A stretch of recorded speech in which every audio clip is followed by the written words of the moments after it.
आज के इस वीडियो के अंदर हम लोग ऑब्जेक्ट सिलेक्शन और ऑब्जेक्ट के साइज के बारे में और उसके पोजीशन के बारे में हम लोग डिटेल में पढ़ने वाले हैं। हम लोग जानेंगे कि ऑब्जेक्ट का साइज क्या है, एक्चुअल और मशीन पे कितना बड़ा बनेगा, और हम लोग मल्टीपल ऑब्जेक्ट को एक साथ कैसे सिलेक्ट कर सकते हैं। इसके अलावा हम लोग देख सकते हैं पेज पे किस जगह पे ऑब्जेक्ट रखा हुआ है। इन सब चीज़ों के बारे में आज के इस वीडियो के अंदर हम लोग पूरा डिटेल में पढ़ने वाले हैं।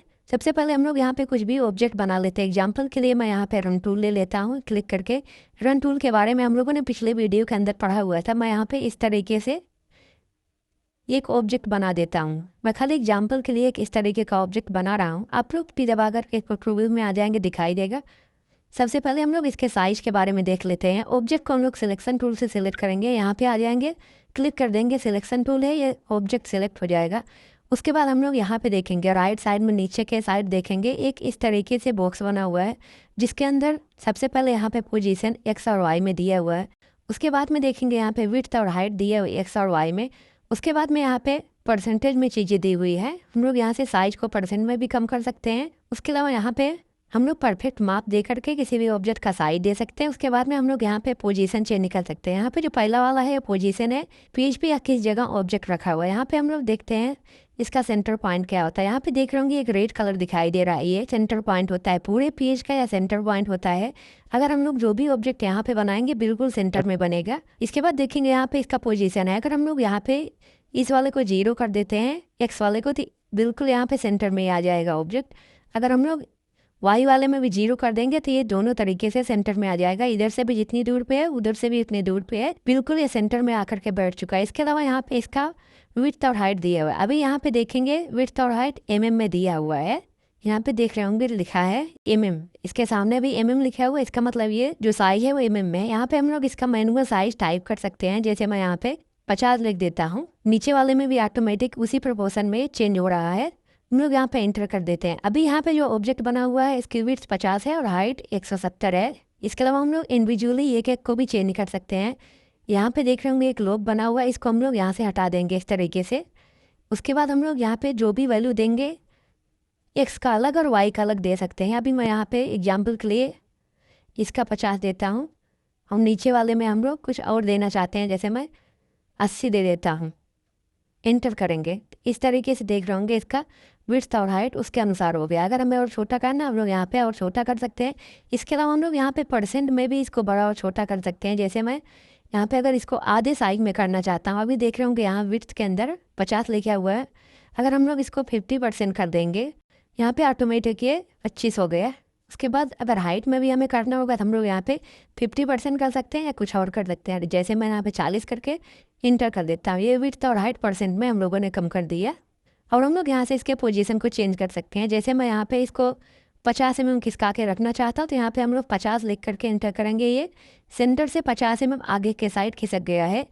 यहाँ पे हम लोग देख रहे होंगे जो लाल कलर का दिखाई दे रहा है, इसके इस साइड हम लोग जितना जाएंगे दाहिने साइड, वैल्यू यहाँ पे प्लस में होगी। यहाँ पे प्लस लिखा नहीं हुआ है, कुछ भी नहीं लिखा हुआ, इसका मतलब यहाँ पे प्लस होता है। अगर हम लोग यहाँ पे बाएं साइड जाएंगे तो वैल्यू माइनस में होगी। जैसे अभी हमने यहाँ पे 50 लिखा हुआ था, अगर हम लोग यहाँ पे वैल्यू को माइनस में लिखते हैं, जैसे मैं -20 लिख करके एंटर करता हूँ, देख रहे होंगे ये रेड वाले से इस साइड चला गया बाएं साइड। जितना भी हम लोग इसकी वैल्यू को बढ़ाते जाएंगे इस साइड खिसकता हुआ चला जाएगा। यहाँ पे मैं -40 लिख के एंटर करता हूँ, ये और इधर खिसक गया है।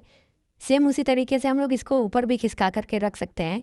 हम लोग खाली यहाँ नंबर से ही नहीं, सिलेक्ट करके भी खिसका सकते हैं। हम लोग किसी भी ऑब्जेक्ट को क्लिक करके इस तरीके से होल्ड कर लेंगे माउस के बटन को, तो जहाँ भी खिसका करके रखने चाहे रख सकते हैं। अभी देख रहे होंगे यहाँ पे दोनों चीज़ें लाइव दिखाई दे रहे हैं। हम लोग का जो ऑब्जेक्ट खिसक रहा है उसका वैल्यू नीचे यहाँ पे अपडेट होता हुआ दिखाई दे रहा है। जैसे मैं यहाँ पे ऊपर के साइड ला करके रख देता हूँ, देख रहे होंगे यहाँ पे वाई वाली वैल्यू प्लस में हो रही है। ऊपर के साइड जितना हम लोग जाएंगे वाई की वैल्यू प्लस होती जाएगी, नीचे आएंगे इस तरीके से वाई की वैल्यू माइनस होते जाएगी। आप लोग इसके माध्यम से परफेक्ट जहाँ भी रखना चाहे ऑब्जेक्ट को रख सकते हैं। इसके बाद हम लोग देख लेते हैं ऑब्जेक्ट को कितनी तरीके से सिलेक्ट किया जा सकता है। यहाँ पे देखेंगे एरो की बना हुआ है, हम लोग डायरेक्ट इससे सिलेक्ट कर सकते हैं किसी भी ऑब्जेक्ट को।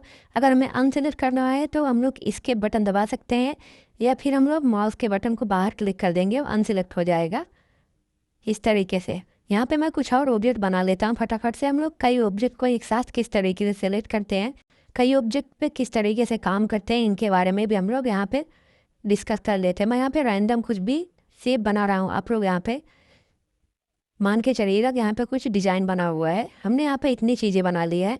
हम लोग यहाँ से सिलेक्शन लेकर के इस तरीके से एक एक को सिलेक्ट कर सकते हैं।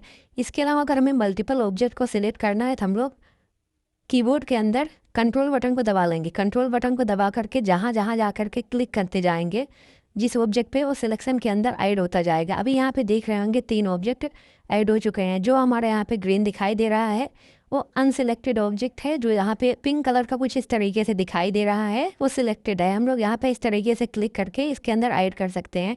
अगर हमें इसके अंदर से सिलेक्शन से निकालना है तो हम लोग फिर से वापस उसी पे क्लिक करेंगे और सिलेक्शन से बाहर हो जाएगा। क्लिक किए हुए ऑब्जेक्ट को हम लोग इस तरीके से ड्रैग करके कहीं भी दूसरी जगह रख सकते हैं। यहाँ पे क्लिक करके इस तरीके से बड़ा कर सकते हैं। स्केल के बारे में हम लोगों ने पिछले वीडियो के अंदर डिस्कस किया हुआ था।